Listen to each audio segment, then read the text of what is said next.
Saudara-saudara yang terkasih, selamat datang dalam podcast Musik Liturgi.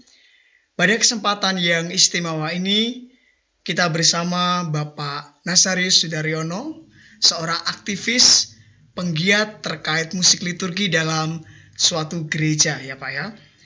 Mungkin pertama-tama kita akan mengenal terlebih dahulu sosok Bapak ini, siapa namanya, lalu bagaimana awal mula ketertarikan untuk bergabung atau melatih dalam kegiatan liturgi menggereja Pak, secara khusus dalam paduan suara di lingkungan. Monggo Bapak. Oke, nama saya Nasarius Sudaryono. Saya dari lingkungan Santo Petrus, Klaseman, masuk paroki Banteng, jadi masih satu wilayah dengan para frater. Awal saya terlibat dalam pelayanan musik liturgi itu berawal ketika saya masih OMK dulu.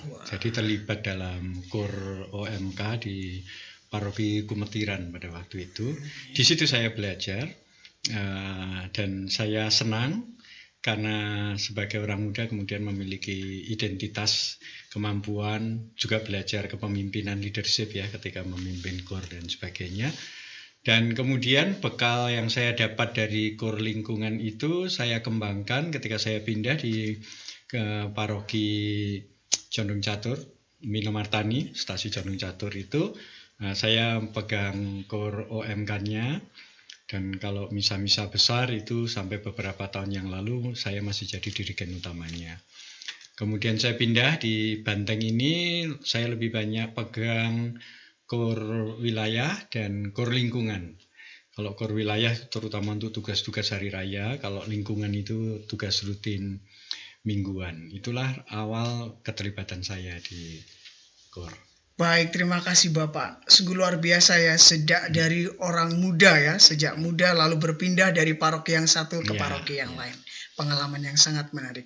Lalu selanjutnya Bapak, dari pengalaman secara khusus saat ini mendampingi kelompok KUR yang ada di wilayah Klaseman ini, bagaimana sih dinamika yang Bapak alami terkait mendampingi kelompok KUR ini supaya mengupayakan suatu pelayanan yang maksimal di dalam gereja Pak, secara khusus mungkin tugas mingguan atau tugas-tugas lain yang dipercayakan oleh paroki kepada wilayah begitu. Agak berbeda dengan pengalaman saya ketika saya masih muda di KUR dengan orang-orang muda dan sebagainya, itu kan mengejar kualitas musikalnya gitu ya, karena anak-anak muda masih bisa dibentuk gitu.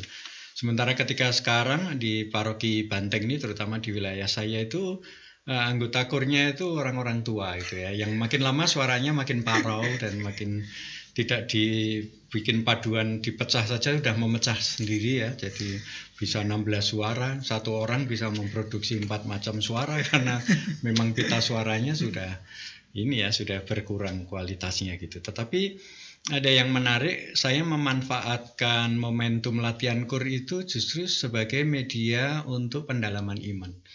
Jadi melalui syair-syair yang dinyanyikan itu saya kadang-kala memberi katekese, mencoba menyentuh perasaan teman-teman yang berlatih itu supaya kemudian menyanyi tidak hanya teknis tetapi kemudian melibatkan perasaan.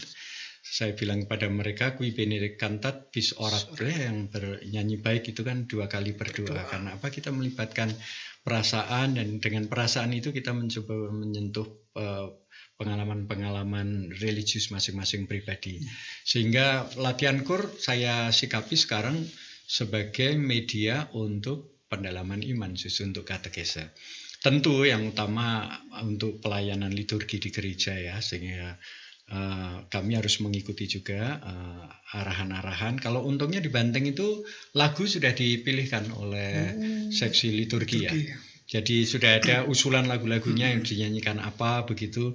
Hanya kadang-kala kalau lagunya tidak dikenal umat, saya punya inisiatif, saya ganti supaya semua gitu ya, supaya lagu itu sungguh-sungguh bisa dinyanyikan semua, karena tugas liturgi itu kan tidak sama dengan pentas kan. Jadi saya menghindari itu, saya mengusahakan agar semakin banyak umat bisa dilibatkan di dalam perayaan Karsi dengan menyanyikan lagu yang mereka sudah kenal.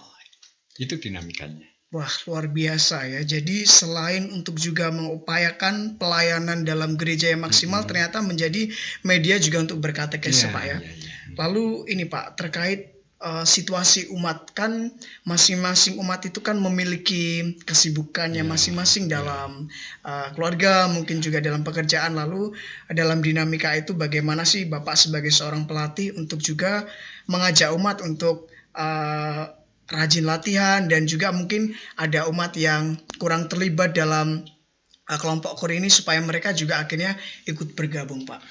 Agak susah kalau menjangkau kalangan muda dan keluarga-keluarga yang muda juga ya, karena kalau yang orang muda itu kesibukan kuliah sekarang itu tidak seperti zaman saya dulu ya, praktis susah sekali mencari waktu jeda, bisa 1-2 saja bisa terlibat gitu ya.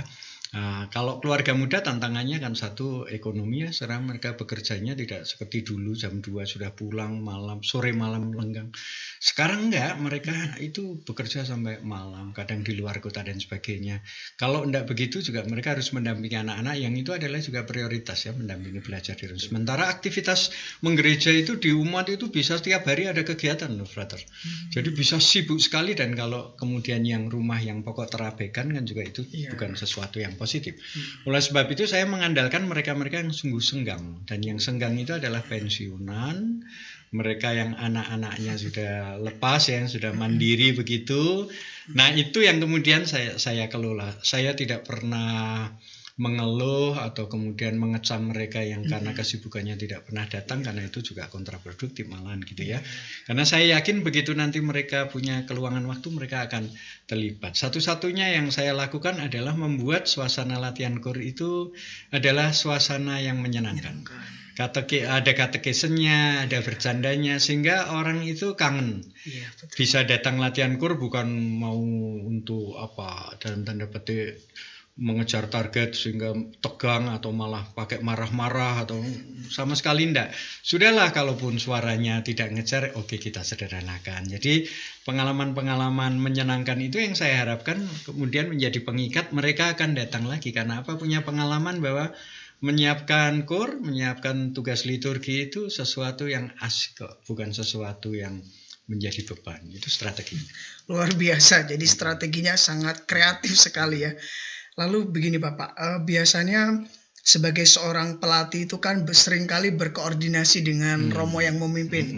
Sejauh ini bagaimana sih Bapak mengupayakan supaya ada suatu dialog yang cukup juga terbuka antara kelompok yang akan bertugas dan juga imam yang akan bertugas, sehingga mungkin saat mengangkat kemuliaan atau Bapak kami, imam itu juga tahu lagunya, lalu mungkin Bapak juga bisa menceritakan dinamikanya seperti apa. Apakah susah atau apakah mudah, Pak? Iya, kebetulan kalau di paroki kami seperti tadi saya katakan itu seksi liturgi sudah membuat usulan lagu ya, sehingga praktis bahkan imam yang akan bertugas pun sudah tahu ya, oh ini lagu ordinarium, prudinariumnya, sehingga komunikasi itu praktis hanya dilakukan sebelum misa.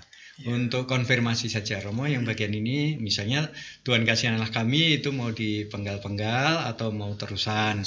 Lalu kemudian apa yang ada tambahan apa, atau kalau kami ada perubahan lagu ini, yang lagu ini kami ubah begitu, atau semacam itu, hanya sesederhana itu, dan praktis saya tidak pernah punya kesulitan. Kecuali kalau tugas besar, biasanya kalau Natal atau Paskah itu kalau saya pegang KOR-nya, saya mengusulkan ada praliturgi ya. Karena apa? Karena umat itu kadang sudah menunggu 1 jam atau bahkan lebih begitu ya, terutama yang di dalam gitu ya.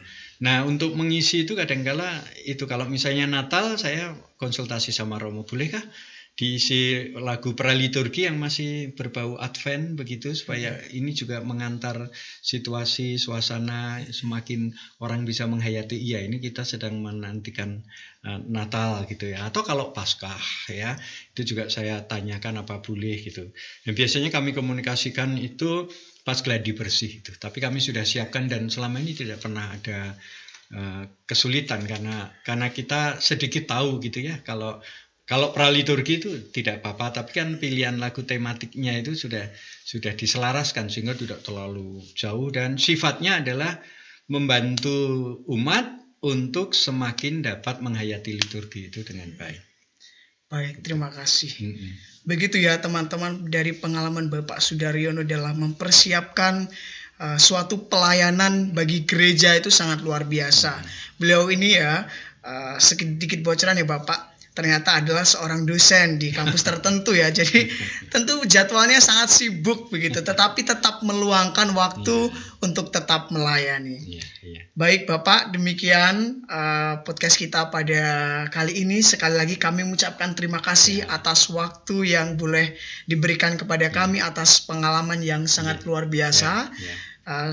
Kami sangat bersyukur boleh menimba banyak pengalaman dari Bapak. Semoga itu semua menjadi berkat bagi gereja. Amin, amin. Sekian dari podcast kali ini. Sampai jumpa untuk podcast selanjutnya dan terima kasih. Terima kasih, berkat dalam.